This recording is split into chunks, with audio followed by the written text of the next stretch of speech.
Hello everybody, welcome.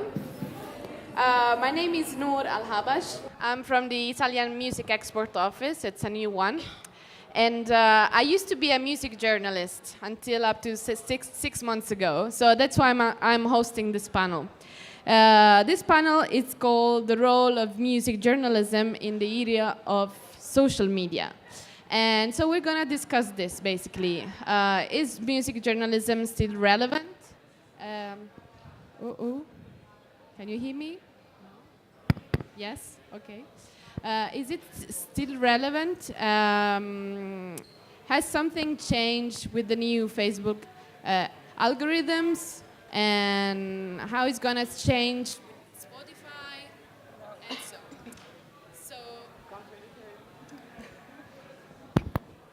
we have some problem. Okay. Okay. I hope you can hear me now. So, hopefully, I'm gonna introduce you to our guests. We have Monika Marušić, right? Marušić. Marušić, okay. From Croatia. We have Ingrid Kohtla. Hello. From Estonia, Tallinn. And we have Isabella-Anja from Austria. Yes. Hi. So we're gonna do just a quick round of presentation to, get to know them and see what they are doing and why they're here. So let's begin with Monika. Hard to do a pitch for myself because I usually do it for the others. But I do PR, so public relations in music, and I kind of have a journalistic background, so I'm still cooperating with a few media, so that's two sides of my story. I'm working for festivals, for live events, for a craft brewery, so events and music, yeah.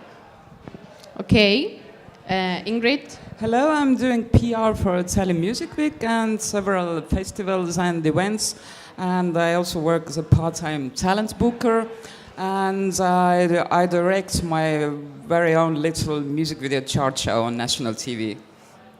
And cool. My past is also in the music journalism. What exactly? Tell us. Basically, like interviews, record reviews. I was the nerdiest reviewer of them all. So. Okay. Kind of a tastemaker. Perfect. Then we have Isabella. Yeah, I'm editor-in-chief of Noisey, Austria, which is the music platform for Vice magazine. And while my job is to decide what it's worth to write about, yeah, that's what I do. Yeah. So now that we did the formal presentation, I wanted to start by talking about the state of music journalism in their countries. So in Austria, Estonia, and Croatia, because I understand Europe is so big and so different from country to country, so we cannot speak for all Europe or the whole world, of course. So I just want you girls to tell us what's the state of music journalism in your country. So are music journalists and music magazines or webzines still relevant? Do people read them? Are they important for the career of musicians or not?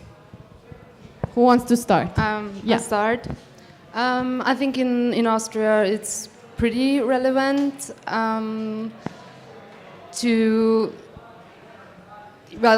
when some magazines write about artists, the chance that they are getting popular is bigger. Sometimes it's the other way around, that we have to catch up about artists who promoted themselves. Famous case in Austria is like Young Horn or Moneyboy, which are like the cloud rapper guys.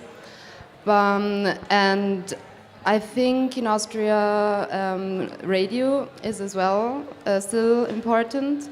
Like FM4 is the most relevant youth channel, and also youth magazines like The Gap or like Noisey. I think the reception is pretty well, and articles get shared a lot. Okay. What about Estonia? Yeah, I'm personally pretty proud of the fact that two of our biggest daily papers, they still have this record review corners. And they do loads That's so cool. Yeah, exactly. And our main weekly as well, you know. So they're really trying to keep this tastemaker culture alive, you know.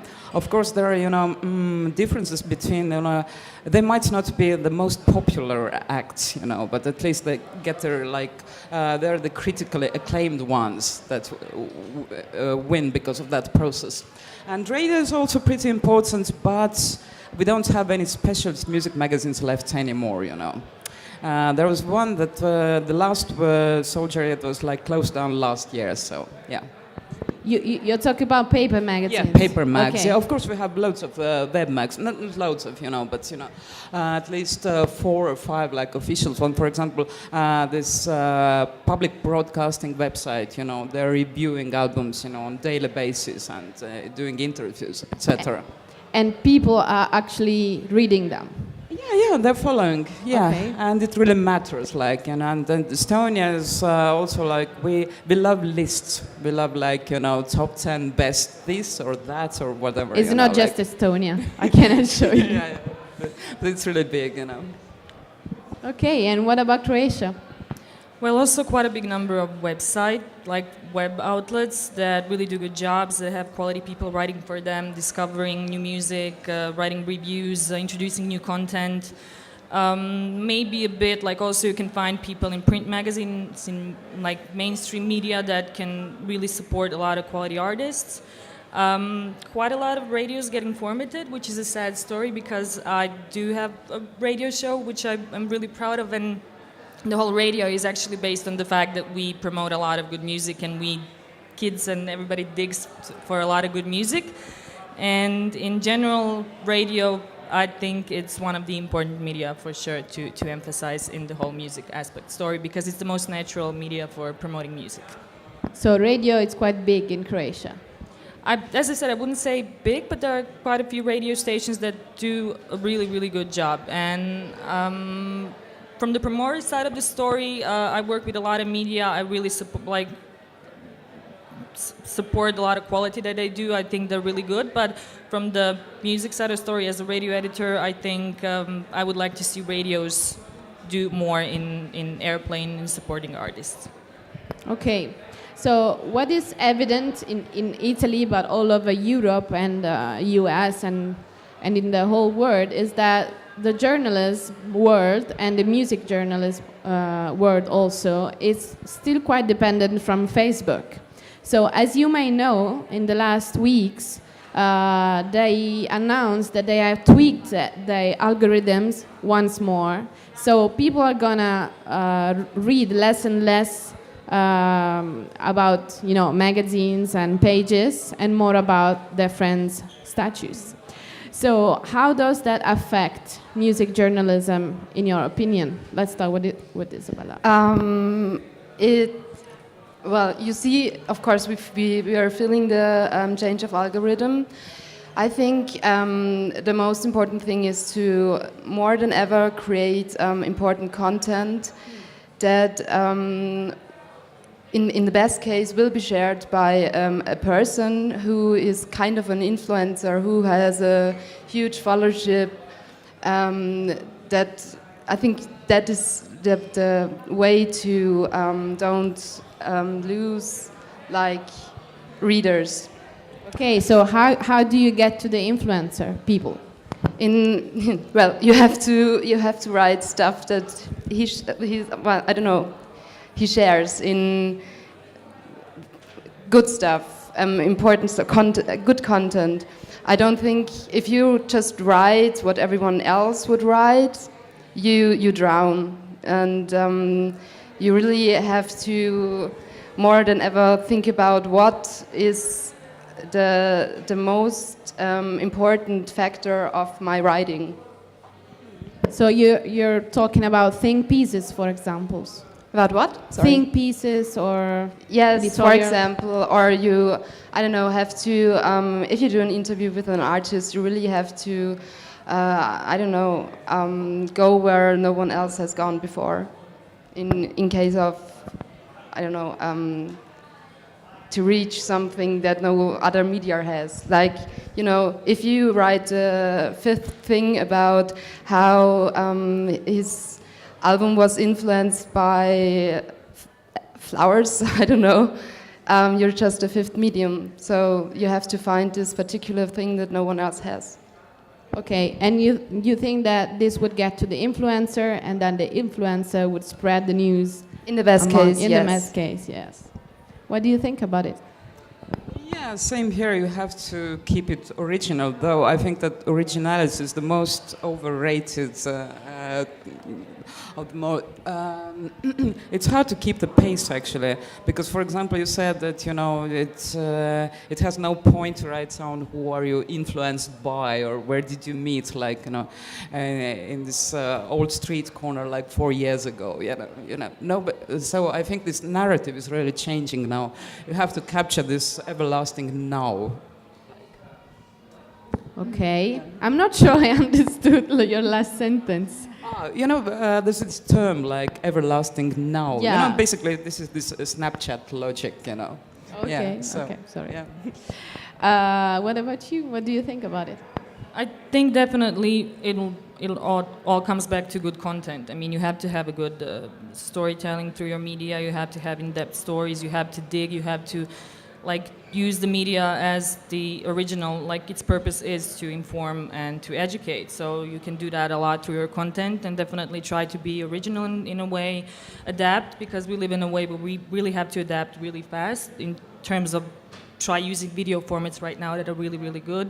So content is all about content and the way that you approached your community, because as a media you do have a community and you have the capacity to spread it through a band's community, and all comes back to content, I believe. Okay, so quality over quantity, right? But I mean, it's very good and ideal, but when it comes to money, I mean, how do you pay people's salary working for the magazine if you just write maybe one good content a day? Yeah, I think that's the problem, because you have to spend a lot of money for Facebook, so that you get read. I think the most sad thing about that is that you have to work a lot with branded content, so you can finance the content you want to do. Okay. What do you think about it? I'm not dealing with social media so much, so I can't really comment on that. I think that the other option is just, if you're, you can leave Facebook and create something new. Do you think it's possible? Yeah, because it's impossible. This race is becoming impossible right now.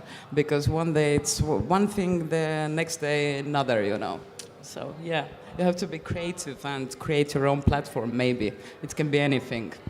Or you can leave social media, completely, for example, like Frank Ocean has done.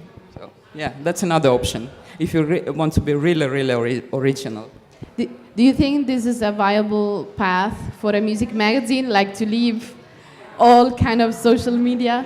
No, of course not, but I'm just joking. But you can always try, because there's so much fragmented information around anyway, I mean, that's one thing that doesn't work that I have noticed, that you don't have to share, just, links to some articles. You have to create totally different content in social media.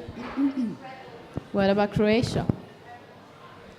Did you have this enormous backlash from this change in the algorithm in Facebook? I think not yet. I mean, it's changing every day. It's going to affect the whole industry. It's going to affect journalism for sure. I think that even though you have access to Facebook, you have to know that Facebook is business, so it's always going to have to invest some money to get the feedback, to get the reach. What you can do is actually definitely use social media and create something different. As you said, you can create offline stuff. You can create a community in a different way. So Facebook is a tool, but it doesn't mean that everybody can use it. Everybody knows how to use it. it can be really, really beneficial if you know how to use it. If So that was the how question. do you build a community of users without Facebook? Okay, I mean, also example from the promoter side of the story when it comes to UK-owned festivals that I cooperate with. The community is so strong because they all have events, they all have gatherings, meetups, they all kind of do gather each other online. They use social media as a base, but they sell experience, they sell offline stuff, they definitely give you something tangible, which means the offline and online work together. So you have to find new ways of communicating, and as I said, community is really important. You have to build up your own community, you have to build up your own followers, because they'll follow you wherever you go and however you go. Yeah, that is something I can totally relate to, because in Italy, the webzine I used to be editor-in-chief, they used to organize an yearly festival, and it was so popular. So the festival was beneficial to the music magazine, and it worked both ways, right? I don't know if there's something similar in Estonia or Austria about magazines that host their own festivals, like Pitchford does, for example. Well, we work with festivals. We like present stages or something, but like colleagues from Noisey, Netherlands, and yes, just wrote the book for the Eurosonic Nordenslag.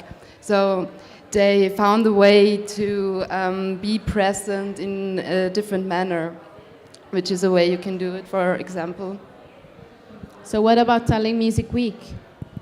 Does it have strong connections with music magazines? Yeah, sure, And it's of course. Yeah. Which kind of? We have, of course, we have our official media partners, which are like, you know, our biggest daily, and it's actually a huge concern, you know. They also have a TV channel and, you know, online platforms and everything. And then we work with separate magazines and publications, you know. It depends, you know, because Tallinn Music Week, it's not just a music festival. We also have the city festival parts and the Creative Impact Conference. So basically, but this Estonian, you know, the media field, it's not so huge, you know. Basically, you know everyone, you work with everyone, you know. Okay. Yeah, even with this, you know, like yellow mags. So yeah, it's not so hard. So. Okay. Another huge player in music journalism that is changing the, you know, the perception, both from the artist's point of view and the reader's point of view, is of course Spotify.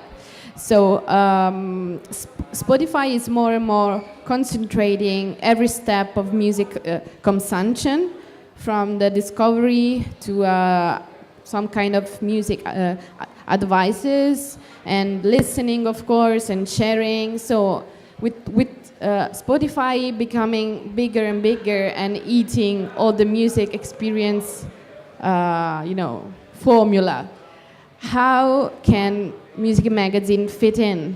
Is it something good for them, or is something bad for them? In worst case, I would like suggest to cooperate, but they're not very open to cooperate with music magazine, because they just, you know, talk with brands and labels, more or less, not with magazines, because they also have editorial, you know, competence.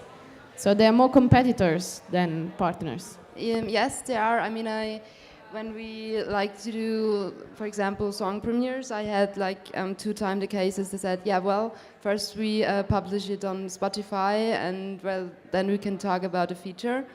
To be honest, I really don't know how to beat that machine, because it's way too huge and fast. And I think there's a lot of money flowing that little magazines don't have. But do you think there's still space for music magazine in music consumption? I mean, when a boy or a girl discover a new artist on a Spotify playlist, do you think they're still gonna go and learn about him or she Investigate. in the music magazine? Yes, I think it's the job of music journalists to be that person where they find, if they're in question whether this is a good artist or not, or whether he's worth to follow or not, that they could go to like a music magazine and look it up and get like a second opinion, so that the music journalist is the important filter for quality checking. Ingrid. I also think that music journalism, music writing, and the streaming industry, they are becoming more and more interlinked. You know, you can't just avoid it. Of course, you can stay you're like an really old school journalist, but you know, that's the easiest way to show your tastemaker potential. You know, creating all these podcasts and playlists, and you know, yeah. Yeah, for example, one kind of format that used to be very popular, it was like the video premiere or the streaming premiere. Now it's not possible to do it anymore because artists, you know, they just drop the music on Spotify and they're not very interested in any kind of, you know, exposure on music magazines. So that's something that we lost. Why music premieres are important is because if you implement a YouTube link, the artists get the views. And YouTube is an important channel for artists. So if you have, if you can generate clicks through music magazines, as long as that is needed, I think music premieres are safe, hopefully. Okay, what do you think about it? Yeah, I think that definitely music journalists are really important, as you say, the filter, because there's so much going on and you have to have a filter. Music journalist is an influencer too, because if you, for example, let's mention Marian Hobbs, who's here, catch her if you can. When somebody plays something on BBC, it's going to have an impact, you know. It is a sort of like, if Giles Peterson, Marian, or Annie Mac, they play something, your song is going to have reach. So music journalists are influencers too. I think that nothing will replace an algorithm or, I don't know, AI, whatever, because you use music media and journalists as, they give you authenticity, for sure. They give you the in-depth story, they give you the story behind you, they create the storytelling, so... And once again, I mean, radio, when somebody curates a really good radio show, when they give you a song, when they play a song, which is, as I said, radio is the most natural medium to promote music on, when they kind of give you a whole background of it and play music, it has an impact. So you have, like, I still believe that music journalists are the proper influencers in music, for sure. Yeah, you said something very interesting, and you were talking about, you know, gatekeepers magazines should refer to. What if those gatekeepers are journalists? I mean, maybe one of the keys to this kind of scenario is to let journalists be gatekeepers and influencers, but they have to act so. So they should maybe change the way they behave. So just not, you know, write articles, but engage in social platforms. Maybe open their own page. What do you think about it? I mean, I think the music journalists shouldn't be stubborn. I think when I think about popular music journalists in Austria, I think they tend to be stubborn and tend to be like crying about old times. And I think you should never stop to try to be innovative and to like chat with your foe or something. You should never stop I don't know, you have to create, and you shouldn't in 1960 it was so great to discover music because we had like one guy and that guy told us what is great. So you have to become 10 guys that are creating important stuff that is great. one thing that is interesting is that there is no esoteric information anymore, you know, because anyone can have access to basically any information, you know. So, and that's so. I think that the role of music journalists has changed drastically. For example, the best music journalism I have found in non-music specific websites. For example, there's this brilliant website, Grantland. Unfortunately, I think it's closed down now. Now it's Atlanta, you know. They're writing about everything, like new pop stars, NBA players, which Slovenia is, of course, there. You have like great basketball players and everything, or like I don't know, binge watching some TV shows. So you have to. The culture is getting more and more like intertwined, different disciplines. You know, there's not just your regular music business anymore or music writing. You know, even if you compare to music journalists like from ages ago, like from 50 years ago, now the dawn of the music journalism, it's totally different medium by now. Yeah.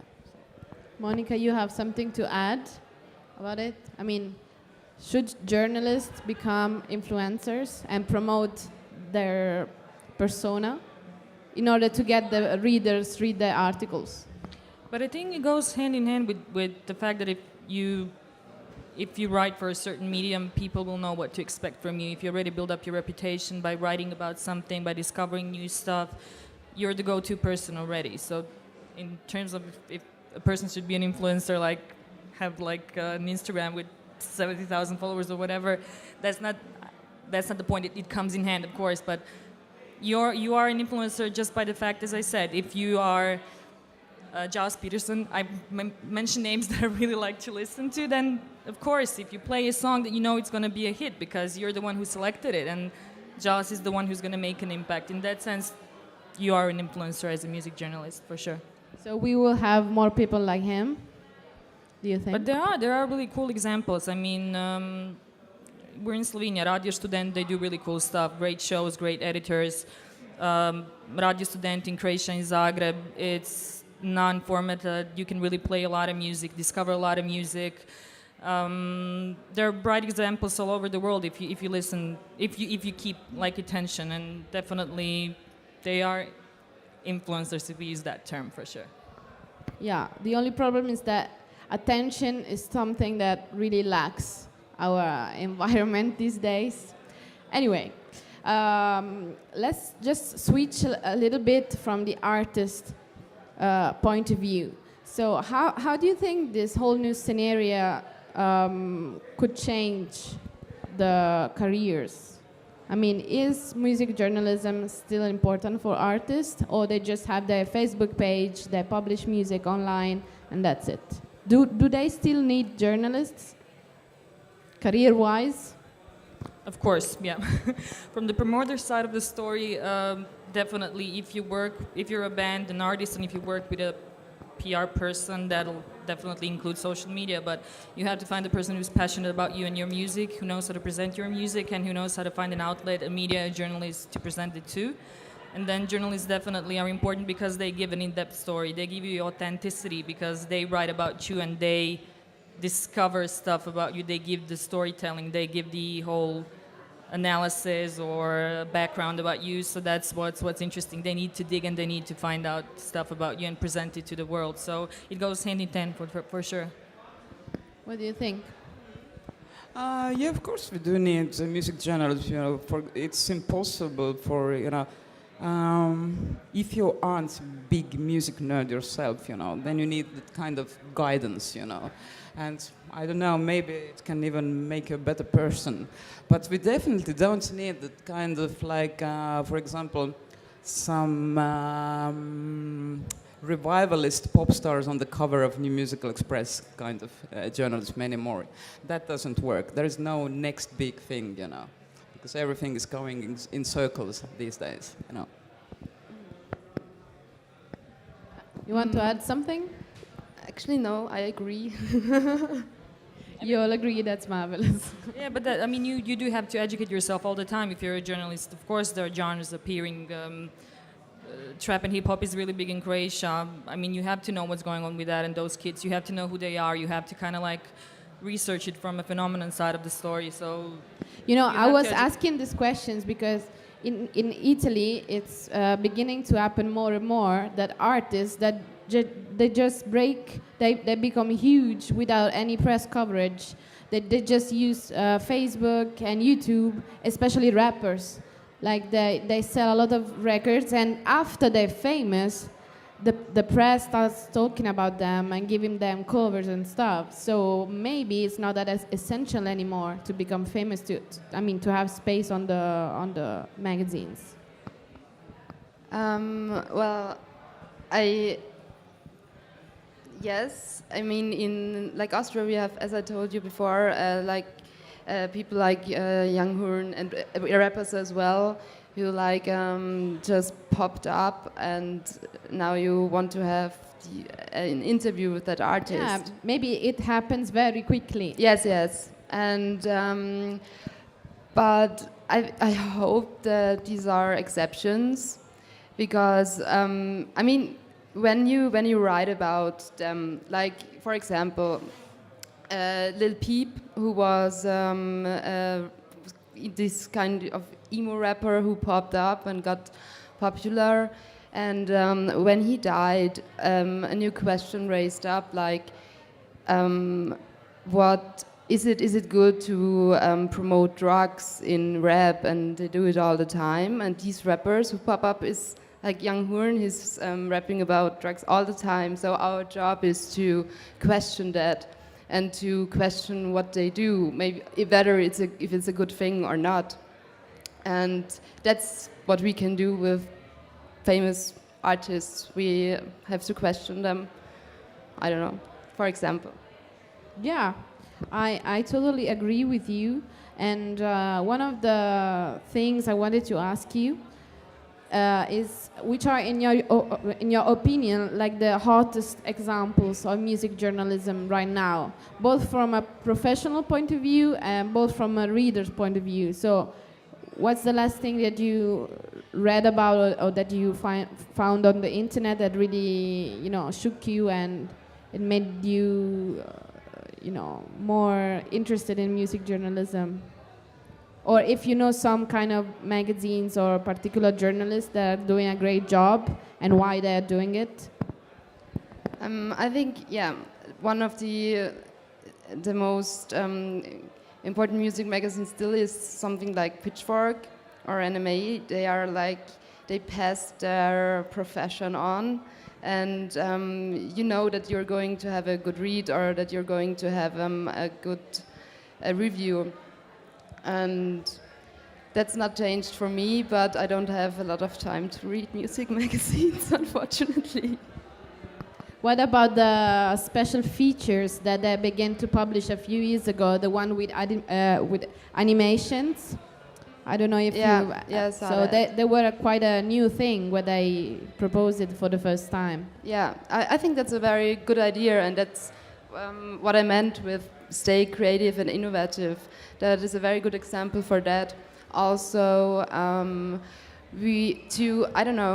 to reach a lot of people, video content is a good idea. When you do a video with an artist in his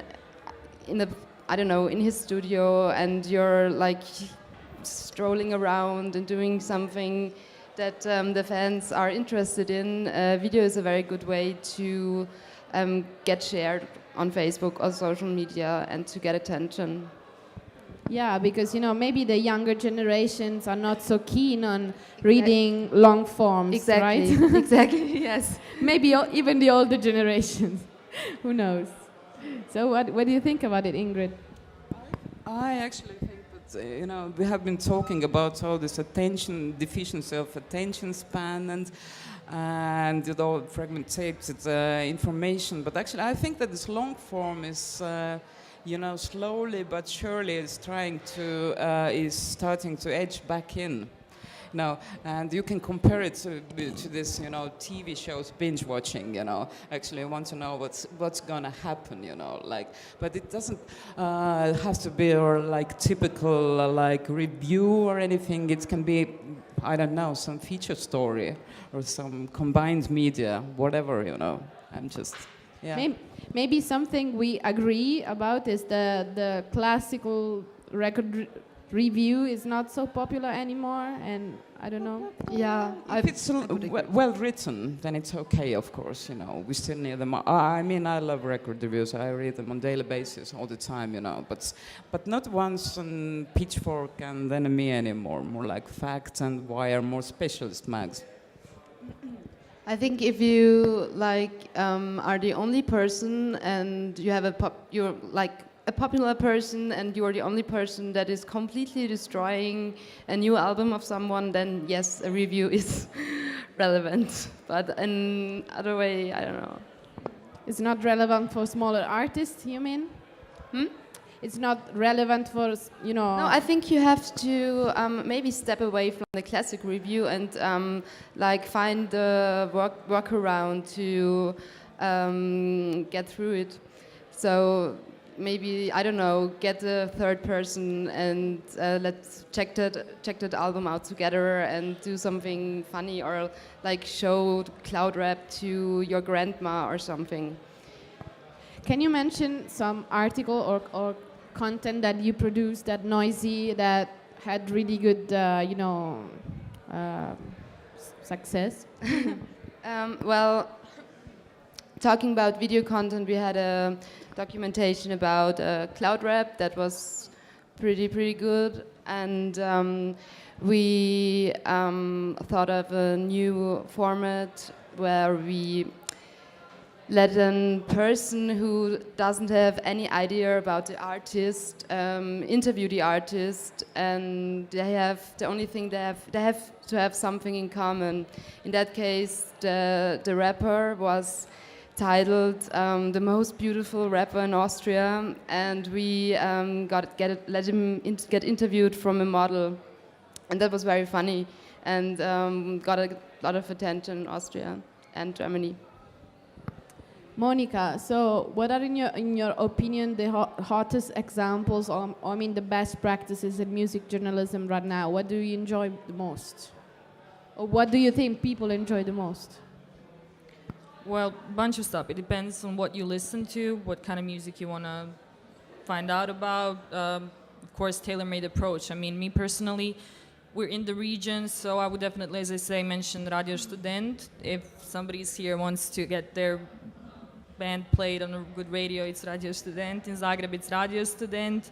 Bunch of good examples from Croatia too. As I said, Muzika HR is here also. The guys are here. So I'm saying that because you have to know who's here in order to pitch your band or your topic.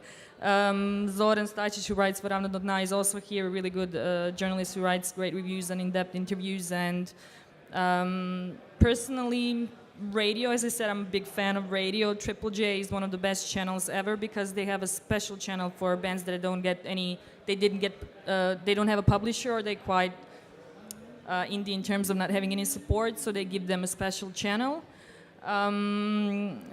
Like BBC Radio, really great. They do really good stuff. FM4, love that radio too. So a bunch of good examples, but what you have to know is that it's all tailor-made approach. It's all the fact of knowing a country. If you're touring with a band, of course, you need to know the media landscape of that country. I'm mixing perspectives because, as I said, I also talk from a perspective of a journalist and from a perspective of a promoter.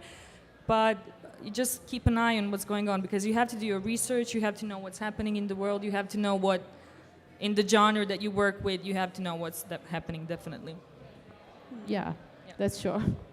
So what about social media? We have talked about Facebook, but one of the most popular social media now is Instagram. So I know that many music webzines try to put that content on Instagram, for example, using stories or pictures and stuff. So do you think this is a viable option and it would be relevant in the near future or not? Well, I think maybe Instagram shouldn't be a platform for your stories, but to like present that what you do in a more private way, so that you, I don't know, that you give the readers like, this is our, this is the place where we work, and this is what we do, and this is where that story was created, sort of that thing. But I think that Instagram is very fast evolving, and that as a medium you should like use these features, but I can't say whether it's interesting for the people or not. I mean, Instagram is focused on beautiful photos or beautiful visual, and what you shouldn't do is to, I don't know, put ugly photos from a good story on it. Yeah. What do you think about it, Ingrid? Actually, I think Instagram, you know, it depends on how you use it. You can use it as some kind of like post-reality TV medium, or you can use it to, you know, create some kind of like mysterious image for yourself. You know, you can use it both ways. You know, and actually. I don't think that it's the perfect like promotional tool, you know, but it's more like, you know, something, you know, going sideways. Yeah, it's like an additional value to what you do.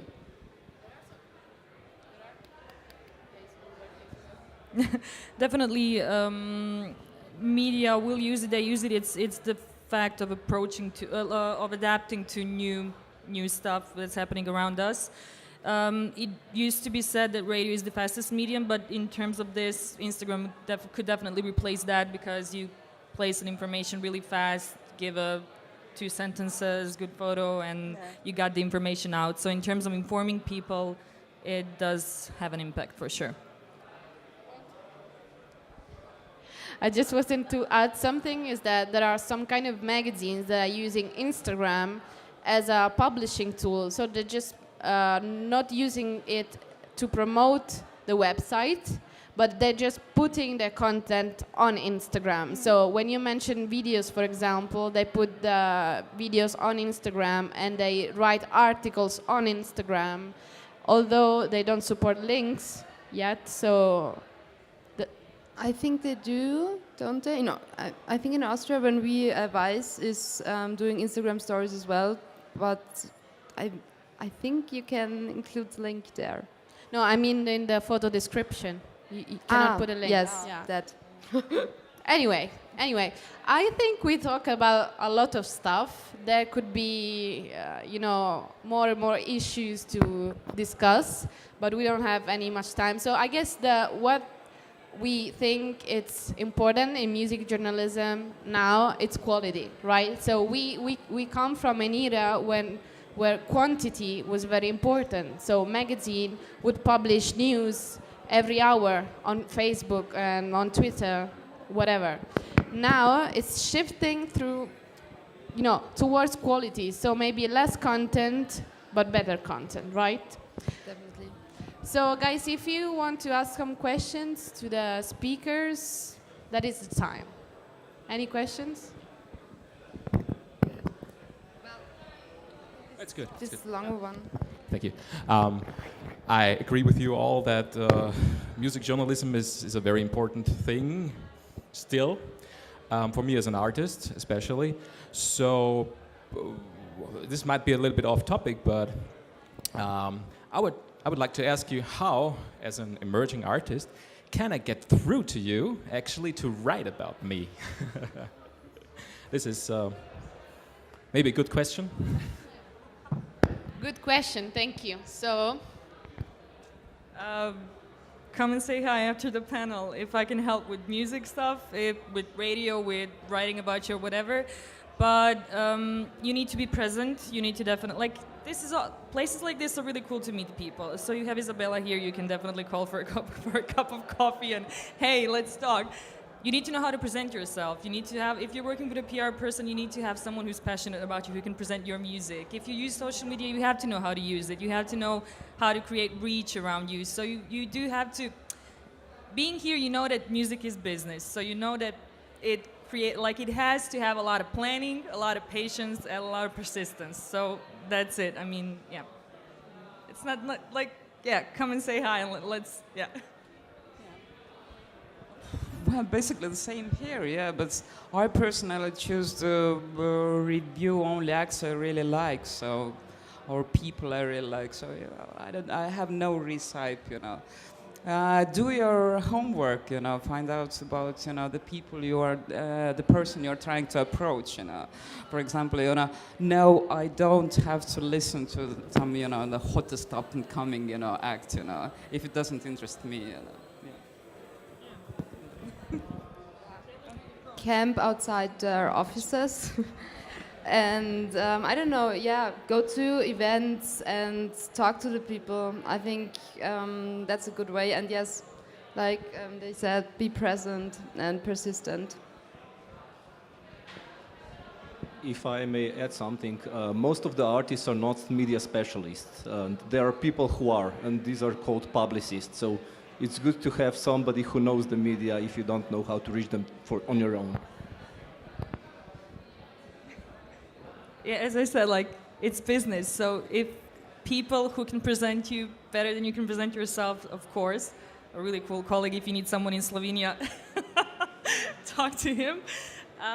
But that's it, like, do your homework, tailor-made approach, and obviously, of course, if you're, I don't know, minimal techno artist, you're not going to go to a journalist who writes about metal. So that the basics, yeah. If I can add something, I mean, besides your music, that has to be great, of course, you could only be noticed if you have a good, image. So good press pics, good care of the social media stuff, nice covers. I mean, also the graphic part is very important. So do you guys have any other questions? Yes, it's gonna be hard. Can you come here?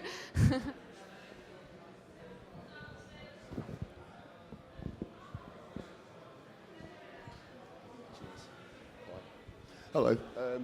I'm actually a journalist from the UK. I write for a couple of publications, Drowned in Sound and Gigwise.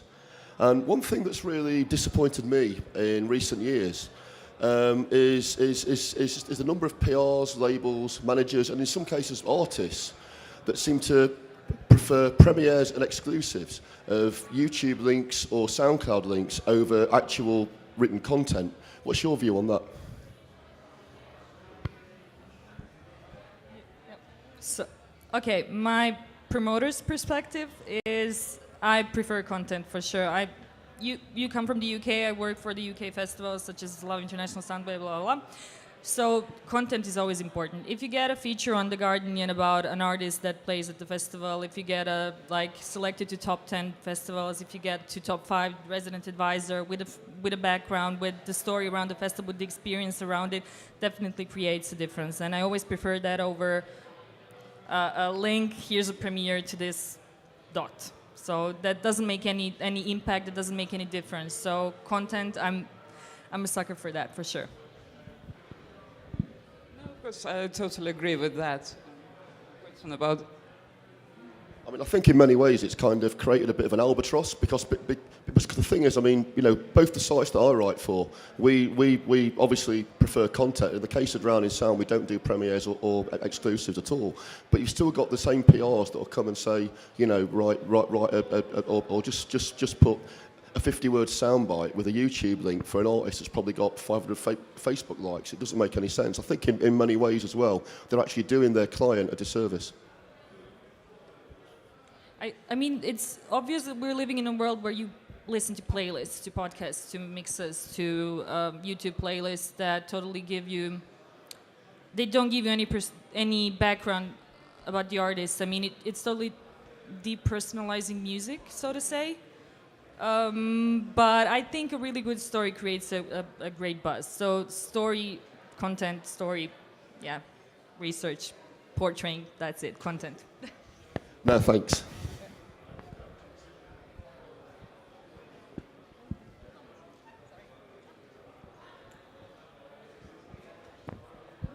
Hi, my name is Frank. I'm doing music PR in Switzerland.